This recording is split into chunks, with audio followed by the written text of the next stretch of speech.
கர்த்தருடைய பரிசுத்த நாமத்துக்கு மகிமை உண்டாயிருப்பதாக. இந்த நாளிலும் உங்களை காண்பதிலே எங்களுக்கு மிகுந்த சந்தோஷம்.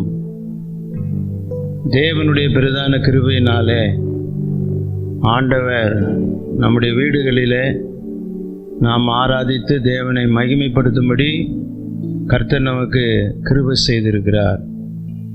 இன்றைக்கு நீங்கள் உங்களுடைய வீடுகளிலே கர்த்தரை ஆராதிக்கும்படியாக நீங்கள் கூடி இன்றைக்கு தேவனுக்கு முன்பாக இருக்கிற இந்த நாட்கள் இந்த காரியங்களை நாங்கள் கண்டு மிக சந்தோஷம் அடைகிறோம். இன்றைக்கு கர்த்தர் நம் மத்தியில் பெரிய காரியத்தை செய்வார். கடந்த 2-3 மாதங்களாக நாம் தேவனுடைய ஆலயத்தில் ஆராதிக்க முடியாத ஒரு சூழ்நிலையில் நாம் இருக்கிறோம். ஆனாலும் நம்முடைய வீடுகளிலே நாம் ஆண்டவரை ஆராதிப்பதற்கு ஆண்டவர் நமக்கு கிருபை செய்திருக்கிறார். நாம் தொடர்ந்து நம்முடைய வீடுகளிலே நாம் ஞாயிற்றுக்கிழமைகளிலே நேரம் எடுத்து ஆண்டவருடைய பாதத்தில் அமர்ந்து நாம் ஆண்டவரை ஆராதித்து நாம் ஜெபிப்போமானால் தொடர்ந்து கர்த்தர் நமக்கு ஆசீர்வாதத்தை அள்ளி தருவார். நாம் இந்த ஆராதனை ஒரு சாதாரணமான ஒரு ஆராதனையாக நாம் நினைக்காமல் நாம் இந்த ஆராதனையை ஆவிக்கேற்றபடி ஆவியோடு அனலோடு நாம் ஆண்டவரை ஆராதிக்க நாம் எல்லாரும் முதலாவது கர்த்தரை ஸ்தோத்திரிக்க போகிறோம். நாம் ஆண்டவரை நல்ல ஸ்தோத்திரம் பண்ணி இருக்கிற இடங்களிலே கொஞ்ச நேரம் அவருடைய நாமத்தை உயர்த்தி நாம் துதிக்கும்போது கர்த்தர் பெரிய காரியங்களை செய்வார். நாம் இப்பொழுது கர்த்தரை ஸ்தோத்திரம் பண்ணி நாம் துதிப்போம். ஸ்தோத்திரம் ஸ்தோத்திரம் ஸ்தோத்திரங்க தாவே நன்றியோடு துதிக்கிறோம். கடந்த 3 மாதங்களாக தேவன் எங்களை ஆண்டவரே ஆலயத்தில் ஆராதிக்க முடியாத சூழ்நிலையிலும் நாங்கள் வீடுகளிலே கூடி ஆராதிக்க தந்த கிருபைக்காக உமக்கு ஸ்தோத்திரம் ஸ்தோத்திரம் ஸ்தோத்திரங்க தாவே நன்றியோடு துதிக்கிறோம். ஆண்டவரே இப்படிப்பட்ட காலங்களிலும் நீர் எங்களை பாதுகாத்து நீர் எங்களை கர்த்தாவே சுகபலன் ஜீவனை தந்து காத்து கொண்டதுக்காக உமக்கு கோடி கோடி கோடி ஸ்தோத்திரங்க தாவே. துதிகளின் நடுவில் வாசம் பண்ணுகிறவர், ஆயிரங்களில் 10,000ங்களில் சிறந்தவர், பூரண மகிமை நிறைந்தவர். நீர் இன்றைக்கு எங்கள் வீடுகளிலே வாசம் பண்ணுகிறதுக்காக உம்மை நன்றியோடு ஸ்தோத்திரிக்கிறோம், உம்மை துதிக்கிறோம், உம்மை மகிமைப்படுத்துகிறோம். ஆண்டவரே நாங்கள் உம்மை ஸ்தோத்திரித்து உம்மை உயர்த்தி மகிமைப்படுத்துகிறோம். ஆண்டவரே தேவரீர் இந்த நாட்களுக்கு ஏதுவாக நீர் எங்களை பாதுகாத்து எங்களை பலப்படுத்தி எங்களை திடப்படுத்தி எங்களுக்கு தேவைகளை எல்லாம் நீர் சந்தித்து அற்புதமாய் அதிசயமாய் நடத்துகிற தயவுக்காக உமக்கு ஸ்தோத்திரம் ஸ்தோத்திரம் ஸ்தோத்திரம் ஸ்தோத்திரம் தகப்பனே. உன்னதமானவரின் மறைவில் இருக்கிறவன் சர்வ வல்லவருடைய நிழலில் தங்குவான் என்ற வசனத்தின்படி உம்முடைய நிழல் எங்கள் மேலும் எங்கள் குடும்பத்தின் மேலும் எங்கள் பிள்ளைகளின் மேலும் இருக்கிறதுக்காக உமக்கு கோடி கோடி ஸ்தோத்திரம் தகப்பனே. ஆண்டவரே எங்கள் தேசத்தின் மேல் மனம் இறங்கும். ஆண்டவரே எங்கள் தேசத்தின் மேல் மனம் இறங்கும் ஐயா. இந்த இந்திய தேசத்தின் மேல் மரம் இறங்கும்படி செபிக்கிறோம். ஆண்டவரே இந்த உலக நாடுகளின் மேல் நீர் மனம் இறங்கும்படி செபிக்கிறோம். கர்த்தாவே உம்முடைய கிருபையுள்ள கரம் ஆண்டவரே இந்த தொற்று நோயை விரட்டி அடிக்கும்படி செபிக்கிறோம். ஆண்டவரே எல்லாருக்கும் ஒரு சுக வாழ்வு வரட்டும், எல்லாருக்கும் ஒரு நிம்மதி வரட்டும், எல்லாருடைய இருதயங்களில் இருக்கிற கலக்கங்கள் போராட்டங்கள் நீங்கட்டும். ஆண்டவரே எல்லாருக்கும் சமாதானத்தையும் ஆண்டவரே கிருபையும் நீர் தர வேண்டும் என்று நாங்கள் மன்றாடி செபிக்கிறோம். தகப்பனே நீர் எங்களை இம்மட்டும் பாதுகாத்து எங்களை இம்மட்டும் நீர் வழிநடத்தி வருகிறதுக்காய் கோடி கோடி கோடி ஸ்தோத்திரம். தகப்பனே எங்களை தாழ்த்துகிறோம். கர்த்தாவே நீர் நல்லவர், நீர் வல்லவர், நீர் மகிமை நிறைந்தவர், நீர் மாறாதவர். கர்த்தாவே இன்றைக்கு எங்கள் வீடுகளிலே நீர் அசைவாடி கொண்டிருக்கிறதுக்காக ஸ்தோத்திரம், நீர் கிரியை செய்கிறதுக்காக ஸ்தோத்திரம். எங்களை தாழ்த்துகிறோம், வெறுமையாக்குகிறோம்.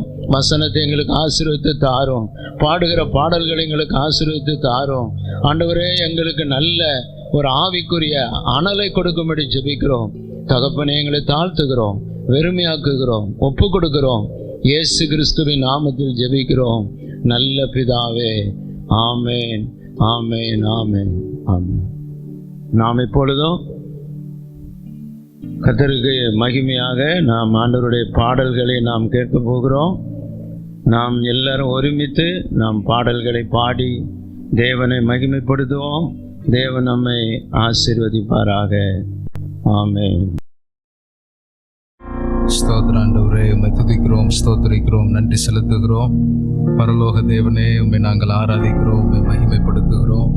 ஜீவாதிபதியே, உம்மை நாங்கள் தொழுது கொள்ளுகிறோம். நீர் சர்வ வல்லமை உள்ளவர், நீர் மேலானவர், நீர் பெரியவர், எங்களுக்காக எல்லாவற்றையும் செய்து முடித்தவர். ஆண்டவரே, இந்த நாளிலே உம்மை தொழுது கொள்ளுகிறோம், உம்மை மகிமைப்படுத்துகிறோம். உம்முடைய கிரியைகள் எல்லாம் நாங்கள் விவரித்து உம்முடைய சமூகத்தில் எங்களை அர்ப்பணித்து உம்மை நாங்கள் ஆராதிக்கிறோம். தேவனே, உம்முடைய நாமம் மகிமைப்படட்டும், உம்முடைய நாமம் உயரட்டும், உம்முடைய நாமம் ஓங்கட்டும், உம்முடைய நாமம் தொடர்ந்து எல்லா இடத்திலும் மகிமை அடையட்டும். ஆண்டவரே, எங்களுடைய வாழ்க்கையிலே உம்முடைய நாமம் என்றென்றைக்கும் உயர்ந்திருக்கட்டும். இயேசுவே, உமக்கே மகிமை செலுத்துகிறோம். இயேசுவே, உமக்கே மகிமை செலுத்துகிறோம். ராஜாதி ராஜாவே, உமக்கு மகிமை செலுத்துகிறோம். தேவாதி தேவனே, உமக்கு மகிமை செலுத்துகிறோம். நீரே எங்கள் நம்பிக்கை, நீரே எங்கள் கேடகம், நீரே எங்கள் துருகம், நீரே எங்கள் மறைவிடம். ஆண்டவரே, உம்மை நாங்கள் வாழ்த்தி புகழ்ந்து எங்களுடைய வாயினாலே உம்மை துதிக்க நீர் தந்த ஸ்லாக்கியத்திற்காக நன்றி செலுத்துகிறோம். ஆவியோடும் பாடுவேன், கருத்தோடும் பாடுவேன் என்ற வசனத்தின்படி ஆவியோடும் கருத்தோடும் இந்த காலை நேரத்தில் உம்மை ஆராதிக்க நீர் எங்களுக்கு கிருபை தருவீராக. பரிசுத்த ஓய்வு நாளிலே உம்மை பணிந்து கொள்ள நாங்கள் இருக்கிற இடங்களிலே உம்மை ஆராதிக்க எங்களுக்கு கிருபை தருவீராக. உம்முடைய நாமத்தை நாங்கள் உயர்த்துகிறோம் ஆண்டவரே, உங்கள் நாமத்தை நாங்கள் உயர்த்துகிறோம் ஆண்டவரே. ஹல்லேலூயா. சங்கீதம் 25 சொல்லப்பட்டது போல, என் ஆத்துமாவை உம்மிடத்தில் உயர்த்துகிறேன் என்று தாவீது சொல்லுகிறது போல, எங்கள் ஆத்துமாவை உம்மிடத்தில் உயர்த்தி இந்த காலை நேரத்தில் எங்கள் ஆத்தும நேசரை, எங்கள் ஆத்துமாவின் நங்கூரத்தை நாங்கள் மகிமைப்படுத்துகிறோம். ஹல்லேலூயா, ஹல்லேலூயா.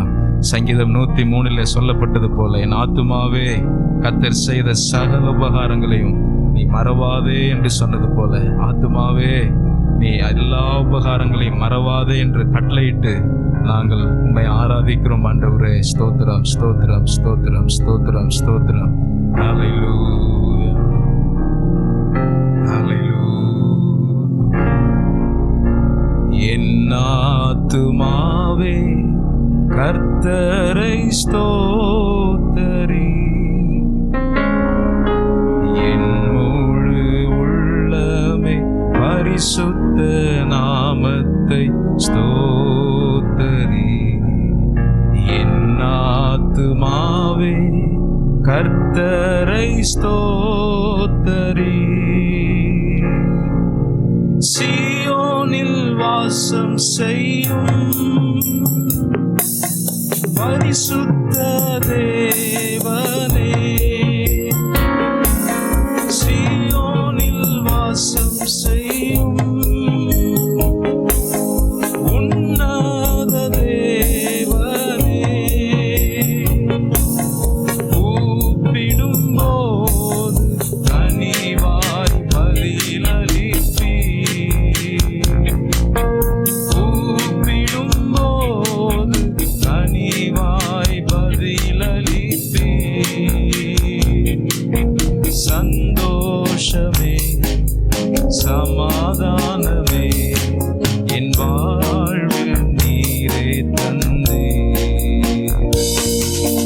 சந்தோஷமே சமாதானமே என் வாழ்வில் நீரே தந்தே. என் ஆத்துமாவே கர்த்தரை ஸ்தோத்தரி,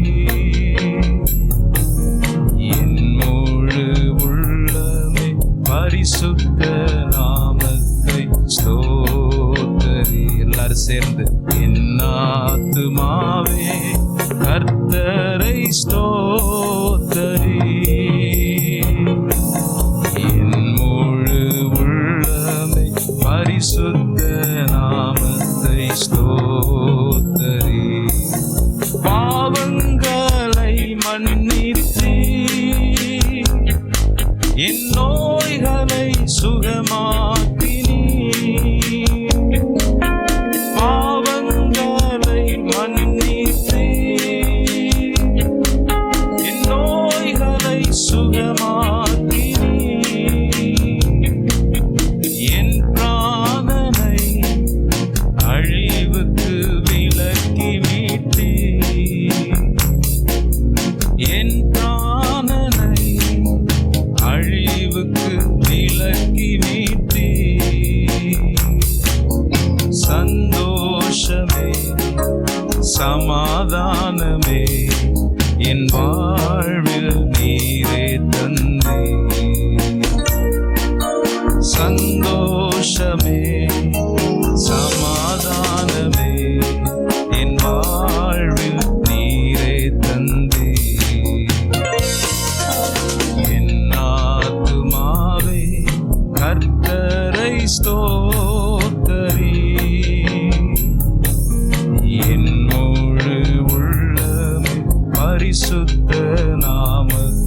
பரிசுத்த நாமத்தை ஸ்தோத்தரி.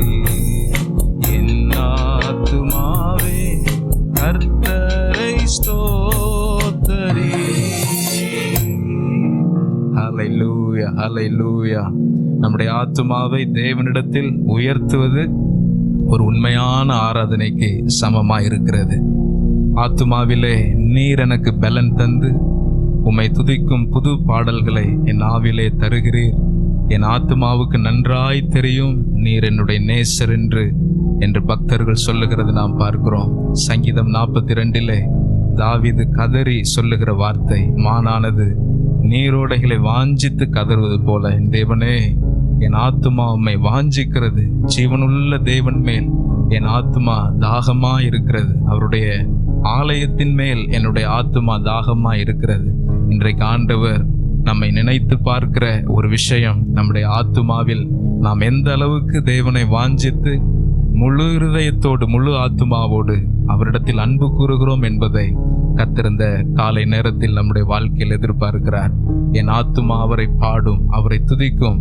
என் ஆத்துமா அவர் மீட்டு கொண்டபடியினால் அவரை உயர்த்தும் என்று நாம் கொஞ்ச நேரம் கைகளை உயர்த்தி வீடுகளிலே தேவனை நாம் ஸ்தோத்தரிப்போம். ஆண்டவரே உமக்கு நன்றி, உமக்கு நன்றி. என் ஆத்துமாவை மீட்டு கொண்டவரே, என் ஆத்துமாவின் சிநேகிதரே, என் ஆத்துமா உம்மை பாடும். சேற்றிலிருந்து என்னை தூக்கி எடுத்து கண்மலையின் மேல் என்னை உயர்த்தினீர். அல்லேலூயா. உம்மை துதிக்கும் புது பாடல்களை எனக்கு தந்தீர் ஆண்டவரே. உம்முடைய நாமம் என்னுடைய வாழ்க்கையில மகிமைப்படட்டும். என் ஆத்துமாவிற்கு நீர் பலன் தருவீராக. அல்லேலூயா. உம்மை உயர்த்துகிறேன், உம்மை உயர்த்துகிறேன், உம்மை உயர்த்துகிறேன், உம்மை உயர்த்துகிறேன், உம்மை உயர்த்துகிறேன். நீரே பெரியவர், நீரே உன்னதமானவர். அல்லேலூயா. அந்த பாடலை சேர்ந்து பாடுவோம். என் ஆத்மா பாடும், என் இதயம் துதிக்கும், என் உதடுகள் போற்றும். இயேசு நல்லவர். அல்லேலூயா. ஸ்தோத்திரம்.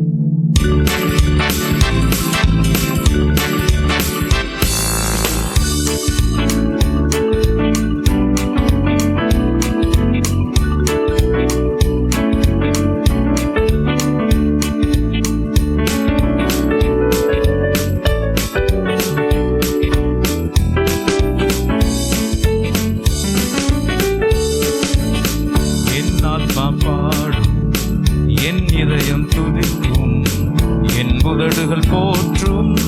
இயேசு நல்லவர். என் ஆத்மா பாடும், என் உள்ளம் துதிக்கும், என் உதடுகள் போற்றும். இயேசு நல்லவர்.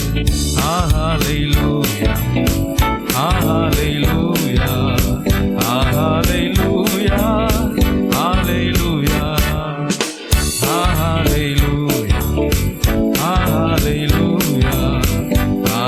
Hallelujah, hallelujah.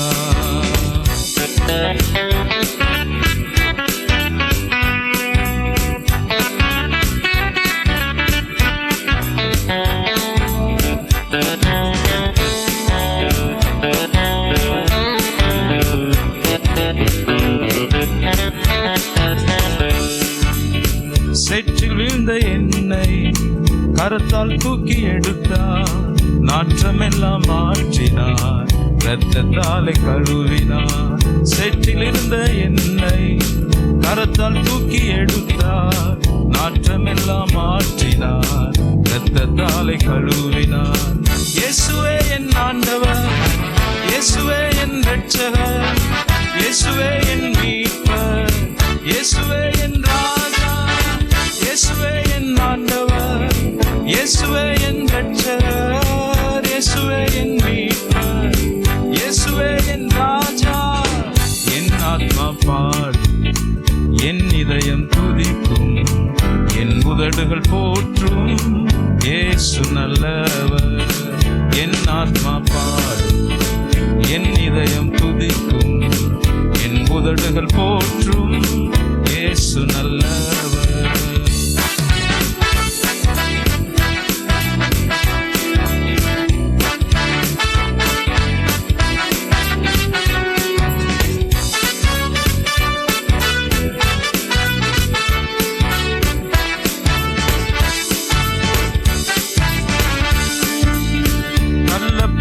என்னையும் தலை கல்லாய் மாற்றினார், மகிமையாலே நிரப்பினார், பயன்படுத்தி வருகின்றார்.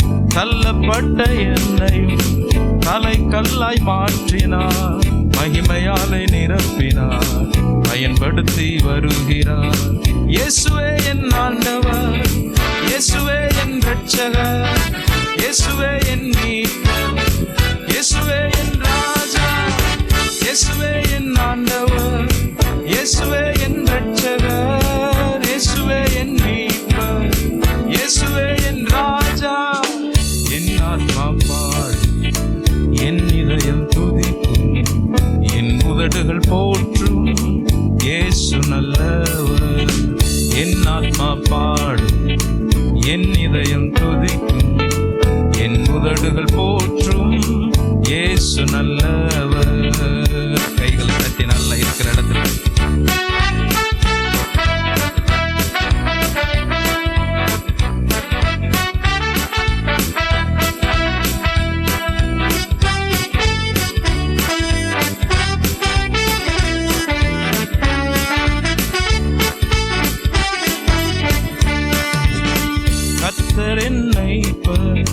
நான் தாழ்ச்சி அடையே, இதுவரை நடத்தினார், இனிமேலும் நடத்துவார். கர்த்தர் என் மேய்ப்பர், நான் தாழ்ச்சி அடையே, இதுவரை நடத்தினார், இனிமேலும் நடத்துவார். இயேசுவே என் ஆண்டவர், இயேசுவே என் இரட்சகர், இயேசுவே என் மீட்பர், இயேசுவே என் ராஜா, இயேசுவே என் ஆண்டவர், இயேசுவே என் இரட்சகர், இயேசுவே என் மீட்பர், இயேசுவே என் ராஜா. என் ஆத்மா பாடும், என் இதயம் துதிக்கும், என் உதடுகள் போற்றும், இயேசு நல்லவர். என் ஆத்மா பாடும், என் இதயம் துதிக்கும், என் உதடுகள் போற்றும், இயேசு நல்லவர். Hallelujah, hallelujah, hallelujah, hallelujah, hallelujah, hallelujah, hallelujah, hallelujah. கர்த்தர் எவ்வளவு நல்லவர் என்பதை ருசித்து பாருங்கள் என்று வசனம் சொல்லுகிறது. நம்முடைய ஆத்துமா அவரை அறிந்திருக்கிறது. என் ஆத்துமா உம்மை அறிகிறது. என் ஆத்துமாவை நீர் விடுவியும், நான் வெட்கப்பட்டு போகாமல் என்னை காத்து கொள்ளும் என்று சங்கீதக்காரன் சொல்லுகிறார். சங்கீதம் 16:10 என் ஆத்துமாவை அழிவுக்கு நீர் விலக்கி மீட்டு பரிசுத்தவானின் அழிவை நீர் காண விரும்ப மாட்டீர் என்று வசனம் சொல்லுகிறது. கர்த்தர் என் வலது பாரிசத்தில் இருக்கிறபடியால் நான் அசைக்கப்படுவதில்லை. என் ஆத்துமாவை அவரிடத்தில் உயர்த்தி அவரை ஆராதிக்கும் பொழுது என் ஆத்துமா அவரை அறிந்து அவரை மகிமைப்படுத்தி அழிவுக்கு என் ஆத்துமா விலக்கி மீட்கப்படும் என்று வசனம் நமக்கு வாக்குத்தத்தமாக வருகிறது. இருக்கிற இடங்களிலே கைகளை உயர்த்தி, ஆண்டவரே உம்மை நோக்கி நான் பார்க்கிறேன், என் ஆத்துமாவை நீர் அழிவுக்கு விலக்கி மீட்டு ஆக்கினைக்கு என்னை தப்புவித்து உலகத்தில் எழும்புகிற எல்லா சோதனைகளுக்கும், எல்லா தீமைகளுக்கும், கொள்ளை நோய்களுக்கும், பஞ்சங்களுக்கும் உம்முடைய பிள்ளைகளை நீர் பாதுகாக்க, நீர் பரிசுத்தப்படுத்த, நீர் வணைந்து கொள்ள நீர் உண்மையுள்ள தேவனாய் இருக்கிறீர். என் ஆத்துமாவை உமக்கு நேராக உயர்த்துகிறேன்னு சொல்லி கர்த்தரை நாம் எல்லாரும் ஆராதிப்போம். ஹல்லேலூயா, ஹல்லேலூயா. மகிமையுள்ள தேவன் மகிமை அடைவாராக. உமக்கே மகிமை ஆண்டவரே, உமக்கே மகிமை ஆண்டவரே, உமக்கே மகிமை ஆண்டவரே. நீர் எங்களை கைவிட மாட்டீர் ஆண்டவரே, நீர் எங்களை காப்பாற்றுவீர் ஆண்டவரே, நீர் எங்களை தப்புவிப்பீர் ஆண்டவரே. உம்முடைய கரம் எங்களுக்கு நேராக எப்பொழுதும் இருக்கும் ஆண்டவரே. உம்மை நாங்கள் ஸ்தோத்திரிக்கிறோம், உம்மை நாங்கள் ஸ்தோத்திரிக்கிறோம், உம்மை நாங்கள் ஸ்தோத்திரிக்கிறோம். ஹல்லேலூயா, ஹல்லேலூயா, ஹல்லேலூயா, ஹல்லேலூயா, ஹல்லேலூயா, ஹல்லேலூயா, ஹல்லேலூயா, ஹல்லேலூயா. உமக்கே நன்றி செலுத்துகிறோம், உமக்கே நன்றி செலுத்துகிறோம். என் ஆத்துமா உம்மை நோக்கி அமர்ந்திருக்கும், நான் நம்புவது உம்மாலே ஆகும். என் ஆத்துமா உம்மை நோக்கி அமர்ந்திருக்கும். நான் நம்புவது உம்மாலேயாகும். கண்மலையே, அடைக்கலமே, என் பலனே, என்னை மீட்டவரே. கண்மலையே, அடைக்கலமே, என் பலனே, என்னை மீட்டவரே. அசைவுற விட மாட்டீர், அசைவுற விட மாட்டீர்.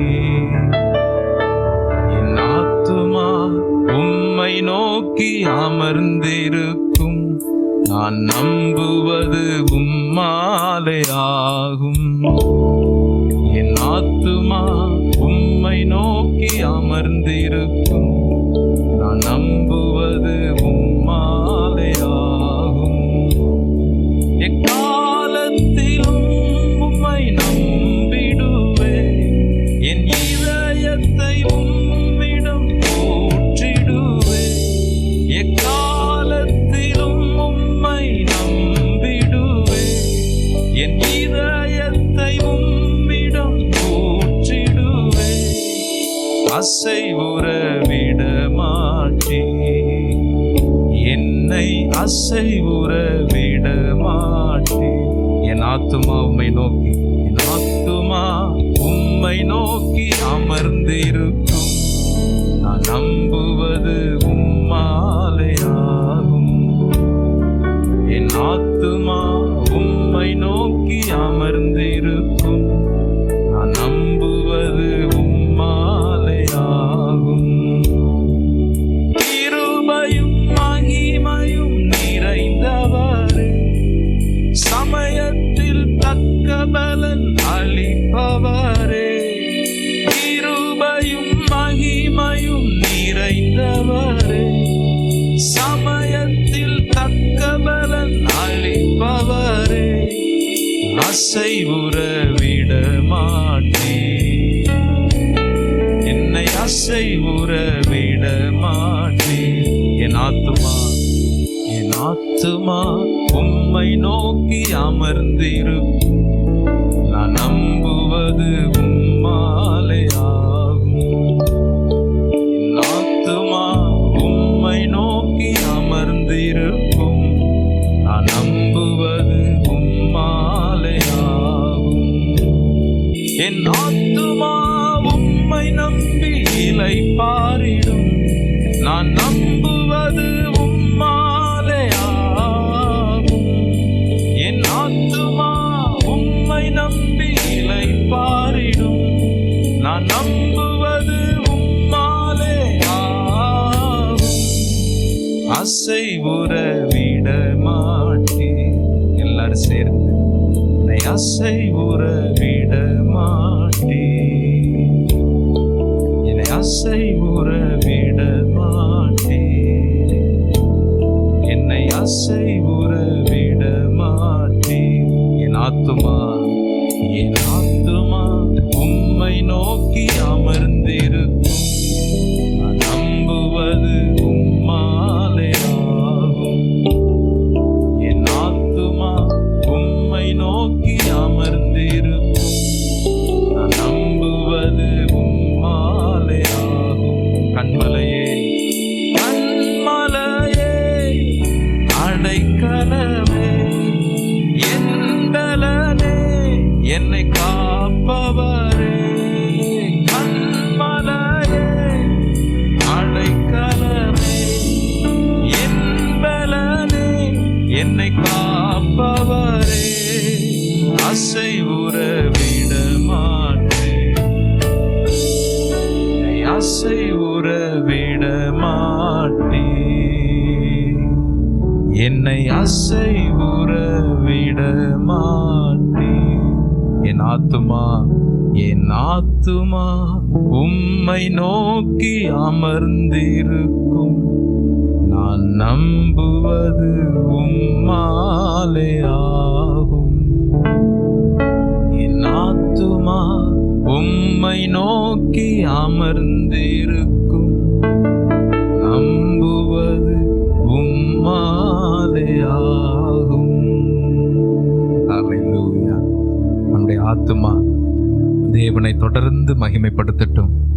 எல்லா சமயத்திலும் நம்மை தாங்கி நிறுத்தி நம்ம எல்லா அழிவுக்கும் விலக்கி மீட்கிறவர். அவர் எப்பொழுது நம்மோடு கூட இருக்கிறார். என் ஆத்துமாவே, நீ ஏன் கலங்குகிறாய்? ஏன் எனக்குள் தியங்குகிறாய்? தேவனை நோக்கி நீ காத்திரு. உன் முகத்திற்கு ரட்சிப்பும் உன் தேவனுமாய் இருக்கிறவரை நீ இன்னும் துதிப்பாயாக. கர்த்தர் உனக்கு சகாயர், கர்த்தர் உனக்கு கேடகமானவர், கர்த்தர் உன்னை தாங்குகிறவர், கர்த்தர் உன்னை இதுவரைக்கும் நடத்தி வந்தவர், இனிமேலும் உன்னை நடத்தி செல்ல உண்மை உள்ளவராய் இருக்கிறார். கர்த்தருக்குள் நம்முடைய வாழ்க்கையை ஒப்பு கொடுத்து, என் ஆத்துமாவே நீ இனி கலங்காதே, திகையாதே. உன் தேவனுக்குள் உறுதியாயிரு, நம்பிக்கையாயிரு, விசுவாசமாயிரு. கர்த்தர் எல்லாவற்றையும் பார்த்து கொள்வார். கர்த்தர் நம்மை நடத்துவார். கர்த்தர் நமக்கு பலன் தருவார். கர்த்தர் நம்மை ஆசீர்வதித்து உயர்த்துவார். இந்த பாடலை சேர்ந்து எல்லாரும் பாடுவோம். ஹல்லேலூயா.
கதர்வது போல் மானானது நீரோடையை வாஞ்சித்து கதர்வது போல் என் ஆத்துமா தேவனையே வாஞ்சித்து கதறுதே.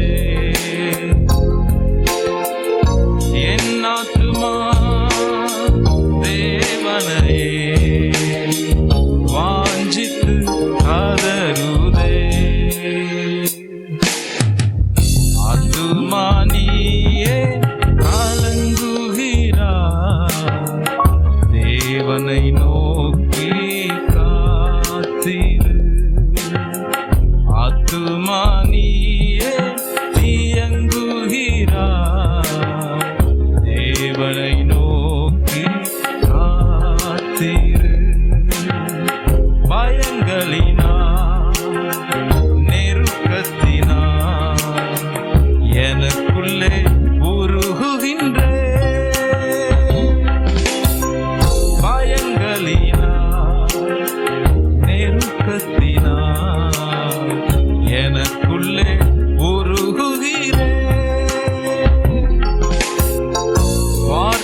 செய்குவீர். வார்த்தையினால் என்னை தப்புவிப்பீர், களிகூர செய்குவீர்.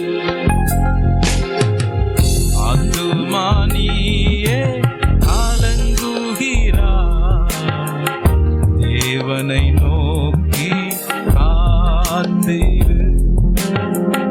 ஆத்துமானியே தியங்குகிறார், தேவனை நோக்கி காத்திரு.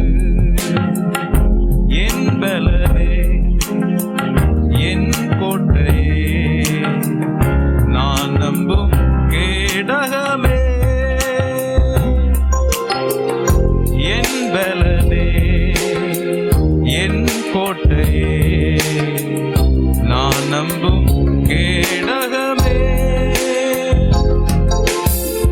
கிருபையை என்றும் சார்ந்திடுவே, என் ஜீவனாலெல்லாம்.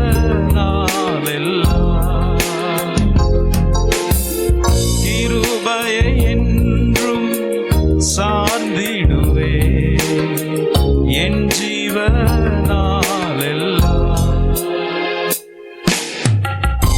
ஆத்துமானியே கலங்குகிறார், தேவனை நோக்கி காத்திரு. ஆத்துமானியே தியங்குகிறார், தேவனை நோக்கி காத்திரு.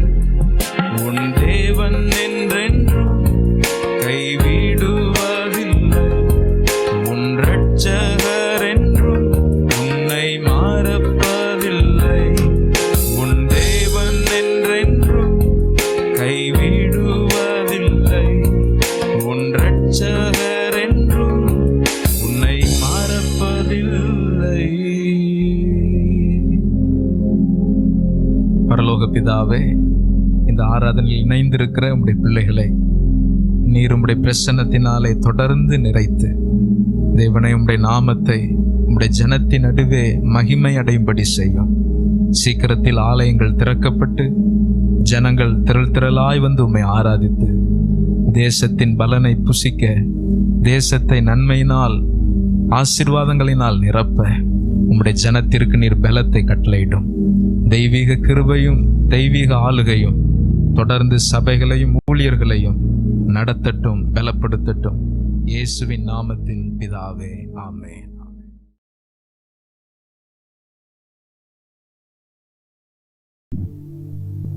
இப்பொழுதுமாக நாம் சங்கீதங்களின் புஸ்தகம் 71வது சங்கீதம் 14வது வசனத்திலிருந்து 24வது வசனம் வரைக்கும் நாம் பயத்தோடு பக்தியோடு சங்கீதத்தை நாம் வாசிக்க போகிறோம்.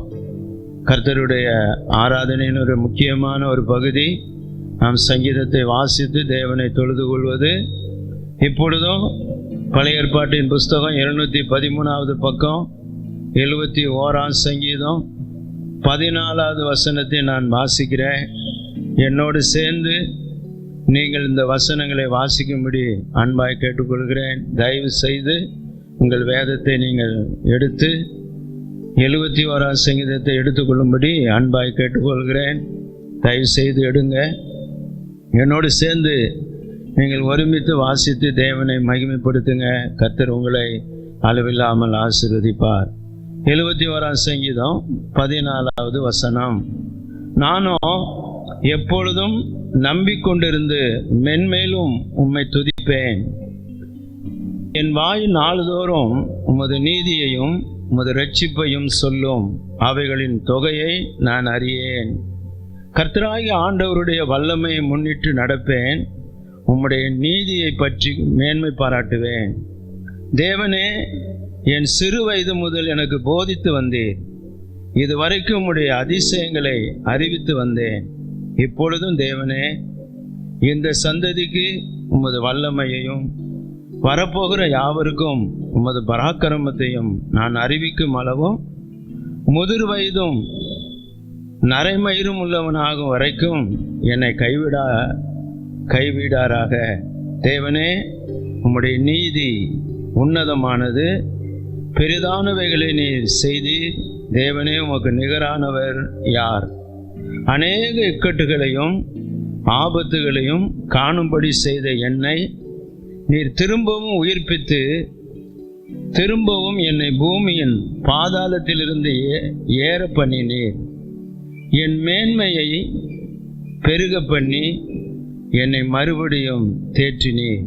என் தேவனே, நான் வீணையை கொண்டு உம்மையும் உம்முடைய சத்தியத்தை துதிப்பேன். இஸ்ரவேலின் பரிசுத்தரே, சுரமண்டலத்தை கொண்டு உம்மை பாடுவேன்.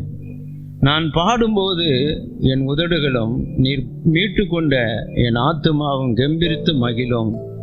எனக்கு பொல்லாப்பை தேடுகிறவர்கள் வெட்கி லட்சையடைந்தபடியால் நாள்தோறும் என்னுடைய நாவு உமது நீதியை கொண்டாடும்.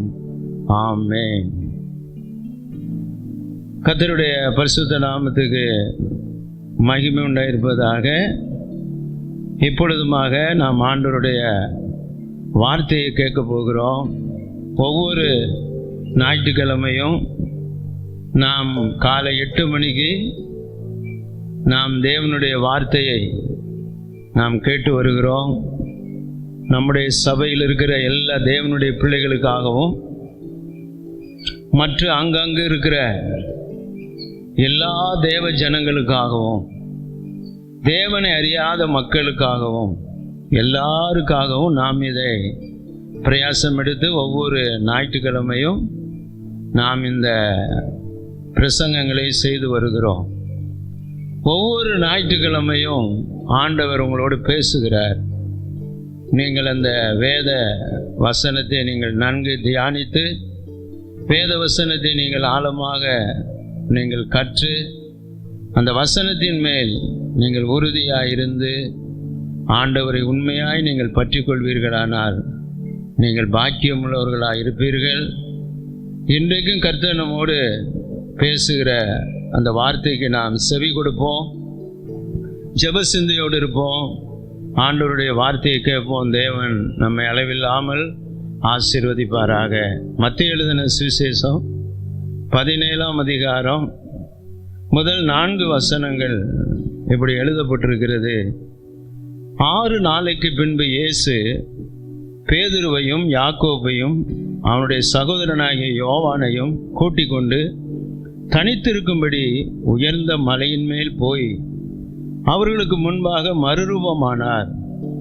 அவர் முகம் சூரியனைப் போல் பிரகாசித்தது, அவர் வஸ்திரம் வெளிச்சத்தைப் போல் வெண்மையாயிற்று.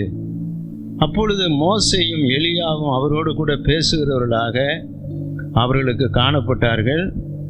அப்பொழுது பேதுரு இயேசுவை நோக்கி, ஆண்டவரே, நாம் இங்கே இருக்கிறது நல்லது. உமக்கு சித்தமானால் இங்கே உமக்கு ஒரு கூடாரமும் மோசேக்கு ஒரு கூடாரமும் எலியாவுக்கு ஒரு கூடாரமும் 3 கூடாரங்களை போடுவோம் என்றான். வாசிக்கப்பட்ட இந்த வசனத்தில் முதல் வசனம், 6 நாளைக்கு பின்பு இயேசு பேதுருவையும் யாக்கோபையும் அவனுடைய சகோதரனாகிய யோவானையும் கூட்டிக் கொண்டு தனித்திருக்கும்படி உயர்ந்த மலையின் மேல் போய் என்று எழுதப்பட்டிருக்கு. ஆண்டவராய் இயேசு கிறிஸ்து இந்த பூமியில் இருக்கும் பொழுது 12 சீசர்களை ஆண்டவர் தெரிந்து கொண்டார். அதற்கு பிற்பாடு ஆண்டவர் 70 சீசர்களை ஆண்டவர் தெரிந்து கொண்டார். அதற்கு பிற்பாடு திரளான ஜனங்கள் இயேசுவை பின்பற்றினார்கள் என்று நாம் வேதத்திலே படிக்கிறோம். ஆண்டவராய் இயேசு கிறிஸ்து இந்த பூமியில் இருக்கும் பொழுது சீசர்களை ஆண்டவர் விசேஷமாக ஒரு மலையின் மேல் அழைத்து செல்கிறதை நாம் பார்க்கிறோம். இந்த பிரசங்கத்துக்கு ஒரு தலைப்பு நான் கொடுக்க விரும்புகிறேன். இந்த பிரசங்கத்துக்கு நான் கொடுக்கிற ஒரு தலைப்பு உன்னத ஜீவிதம். உன்னதமான ஒரு ஜீவிதத்தை நாம் இந்த நாட்களிலே செய்வதற்கு ஆண்டவர் விருப்பம் உள்ளவராயிருக்கிறார். கர்த்தருடைய பிள்ளைகள் ஆங்காங்கே கோடி வீடுகளிலே ஜெபித்து கொண்டிருக்கிற தேவ பிள்ளைகள் ஒரு உன்னதமான ஜீவிதம் உடையவர்களாய் நீங்கள் இருக்க வேண்டும் என்று ஆண்டவர் விரும்புகிறார். ஆண்டவராய் இயேசு கிறிஸ்துவிடத்தில் 12 சீசர்கள் இருந்தாங்க. ஆனால் 3 பேரை மாத்திரம்தான் ஆண்டவர் மலையின் மேல் அழைத்து சென்றார். இந்த 3 பேர்களுக்கும் ஆண்டவர் போதனை செய்தார். அவர்களோடு சம்பாஷித்தார். அவர்களோடு நேரம் எடுத்து ஆண்டவர் அவர்களுக்கு போதனை செய்து அவர்களை ஊக்குவித்தார். இந்த 3 சீசர்களுக்கும் இது ஒரு வித்தியாசமான ஒரு மேன்மையை கொண்டு வந்தது. இன்னைக்கு எத்தனை தேவனுடைய பிள்ளைகள் இருந்தாலும் ஆண்டவருக்கென்று ஒரு உன்னதமான ஜீவிதம் செய்கிற பிள்ளைகள் ஒரு சிலர் மாத்திரமே. ஆண்டவராய் இயேசு கிறிஸ்துவிடத்தில் யூதாஸ் என்ற ஒருவன் இருந்தான். அவனையும் தேவன் அழைத்தார். ஆனால் அவன் ஒரு நல்லவன் இல்லை. அவன் நல்லவனை போல நடித்து பண ஆசை பிடிச்சவனாக இருந்தான். அவன் பூமிக்குரிய ஆசீர்வாதம், பூமிக்குரிய ஆசை உள்ளவனாக இருந்தான். அந்த யூதாஸ் ஆண்டவரை காட்டி கொடுத்தான். அவனும் ஆண்டவருக்கு ஒரு சீசன் தான். என் அருமையான தேவனுடைய பிள்ளைகளே, ஆண்டவர் 12 சீசர்களை தெரிந்து கொண்டார். அதே போல தான் இன்றைக்கு உங்களையும் என்னையும் ஆண்டவர் தெரிந்து கொண்டிருக்கிறார். உங்கள் குடும்பம் தேவனால் தெரிந்து கொள்ளப்பட்ட குடும்பம். உங்கள் கணவன், உங்கள் மனைவி, உங்கள் பிள்ளைகள் தேவனால் தெரிந்து கொள்ளப்பட்ட ஒரு குடும்பம். தேவனால் தெரிந்து கொள்ளப்பட்ட இந்த குடும்பத்தை தேவன் உன்னதமான ஜீவிதத்திற்குள் கொண்டு போக ஆண்டவர் விரும்புகிறார். தேவன் தெரிந்து கொள்கிற பாத்திரங்கள் இன்றைக்கு தேவனால் உன்னதமான ஒரு நிலவரத்தை அடைவதற்கு ஆண்டவர் நல்லவராக இருக்கிறதை நாம் இன்றைக்கு பார்க்கிறோம். நாம் சத்தியத்தை அதிகமாய் கேட்டு சத்தியத்துக்கு கீழ்ப்படியும் போது மாத்திரமே நான் உன்னதமான ஜீவிதத்தை செய்ய முடியும். ஆகவே வேதத்தில் எத்தனையோ விதமான சத்தியங்கள் நிரம்பி இருக்கிறது. அவைகளை நாம் கேட்டு அறிந்து அந்த சத்தியத்துக்கு ஏற்றபடி நாம் ஜீவிக்கும் போது மாத்திரமே உன்னதமான அந்த அனுபவங்களை நாம் அடைய முடியும். ஆகவே ஆண்டவர் உயரமான மலைக்கு அவர்களை அழைத்து போனார். பூமியிலிருந்து அவர்களை வேறுபரித்து பூமியினுடைய எல்லா தன்மையும் அவர்கள் மறந்து, பூமிக்குரிய எல்லா காரியங்களையும் அவர்கள் மறந்து ஒரு உன்னதமான ஒரு அனுபவத்தை, ஒரு உன்னதமான ஒரு மேன்மையை அடைவதற்கு அவர்களை தேவன் பூமியின் அடிவாரத்திலிருந்து மேல் நோக்கி தேவன் அவர்களை அழைத்து சென்றதை நாம் அங்கே பார்க்கிறோம். யாக்கோபு என்கிற ஒரு பக்தனை குறித்து படிக்கிறோம். பழைய ஏற்பாடு பரிசுத்தவான். அவன் தனித்து விடப்பட்டு தன் தாய் தகப்பனை விட்டு அவன் பிரயாணமாய் போகும் பொழுது கர்த்தர் அவனுக்கு ஒரு சொப்பனத்தை கொடுத்தார். அந்த சொப்பனத்திலே அவன் ஒரு ஏணியை கண்டான். அந்த ஏணி பூமிக்கும் வானத்திற்கும் அவ்வளவு பெரிய ஒரு ஏணியை தேவன் அவனுக்கு காண்பித்தார். அந்த ஏணியினுடைய நுனி அந்த வானத்தை அது தொட்டது. ஏணி என்பது தேவனுடைய பிள்ளைகளை குறிக்கும். ஆகவே தேவனுடைய பிள்ளைகள், அந்த ஏணியினுடைய நுனி அது வானத்தை தொட்டது. ஏணி என்றால் தேவனுடைய பிள்ளைகள். அந்த ஏணி என்னுடைய நுனி எப்படி அந்த வானத்தை தொட்டதோ அதே போல தேவனுடைய பிள்ளைகள் பரலோகத்தை நோக்கி பார்த்து, பரலோகத்தை தங்களுடைய சிந்தனையில் கொண்டு வந்து பரலோகத்தினுடைய மகிமையை அவர்கள் பார்க்கவும், பரலோகத்தினுடைய ஆசீர்வாதத்தை பெற்றுக்கொள்ளவும் ஆண்டவர் இன்றைக்கு விரும்புகிறார். நாம் எப்பொழுதும் இந்த பூமிக்குரிய காரியங்களையே சிந்தித்து கொண்டு, இந்த பூமிக்குரிய காரியங்களையே நாம் நம்பிக்கொண்டு நாம் அப்படி இருக்கிறதை தேவன் விரும்புகிறதில்லை. இன்றைக்கு சூழ்நிலை என்ன தெரியுமா?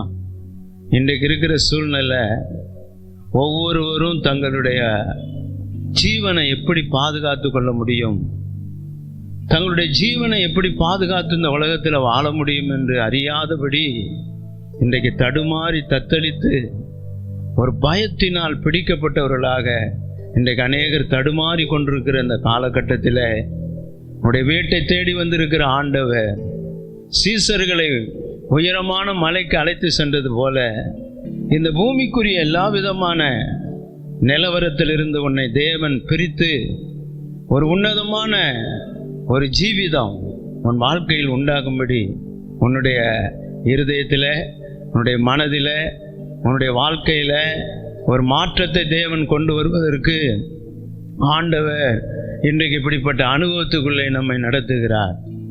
ஆகவே இந்த சீசர்கள் 12 பேர் இருந்தாலும் 3 பேருக்கு மாத்திரம்தான் இப்படிப்பட்ட ஒரு பெரிய கிருபை கிடைத்தது என்று நாம் இங்கே பார்க்கிறோம். அது மாத்திரமல்ல, வேதத்தை நாம் வாசிக்கும் போது வேதம் என்ன சொல்லுகிறது?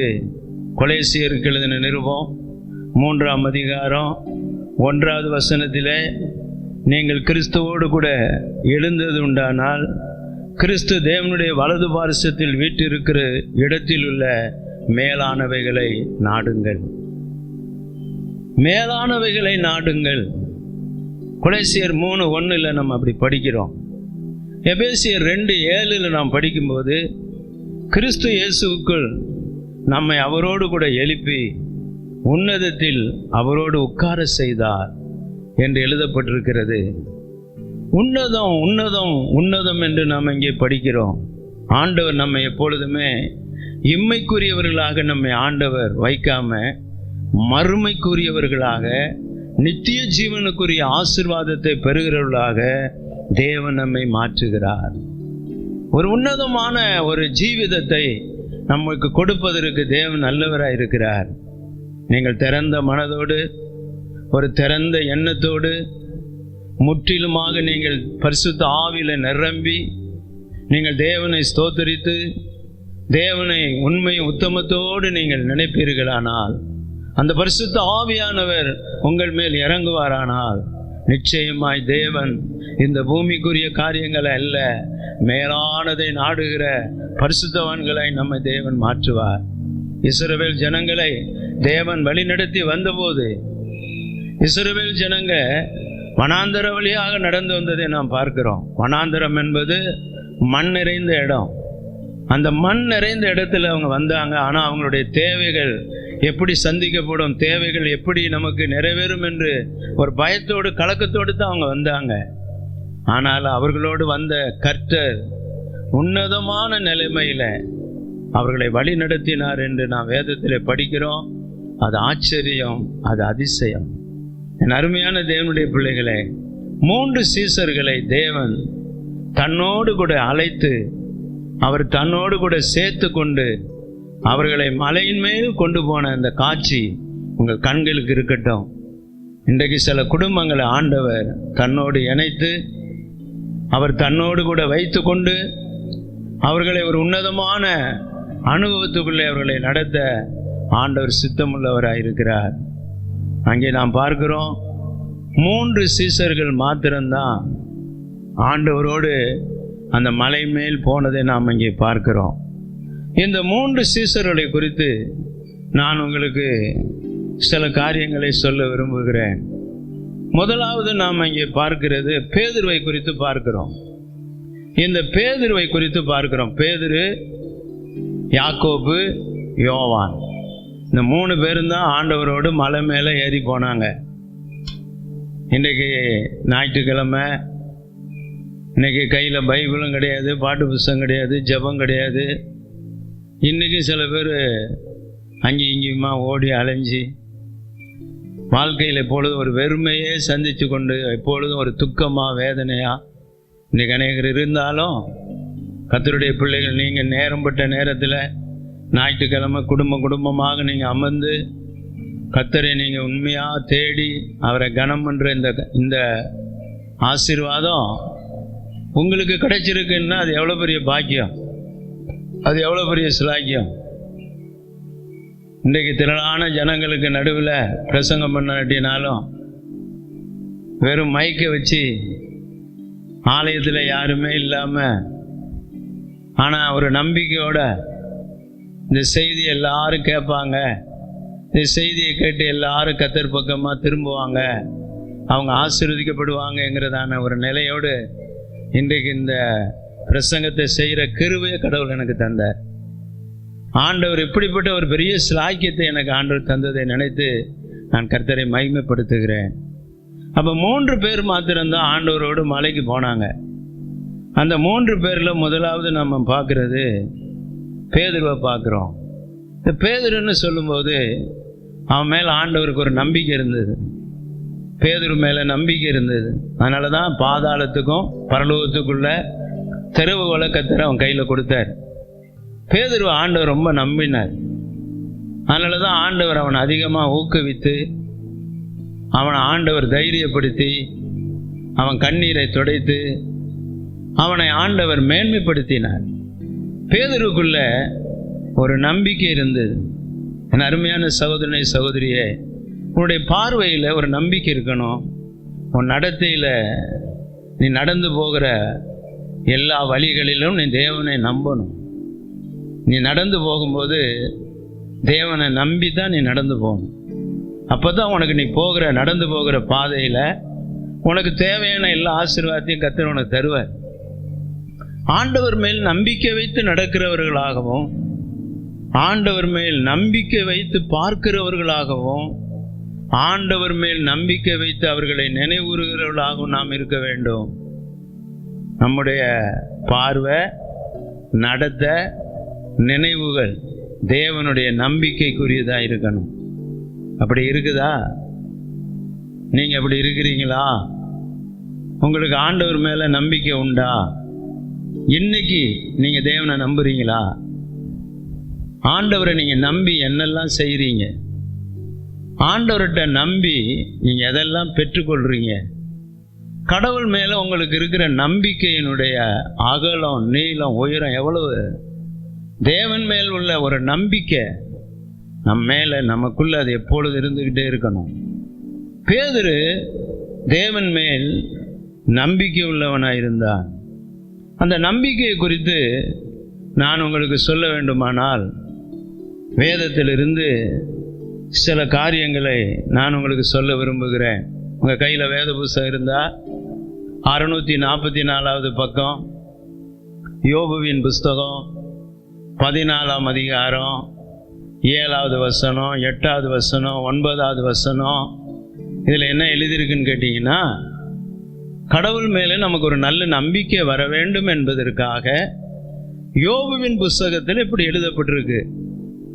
யோபுவின் புஸ்தகம் 14ஆம் அதிகாரம் 7வது வசனத்தில் என்ன எழுதப்பட்டிருக்கு? ஒரு மரத்தை குறித்தாவது நம்பிக்கை உண்டு.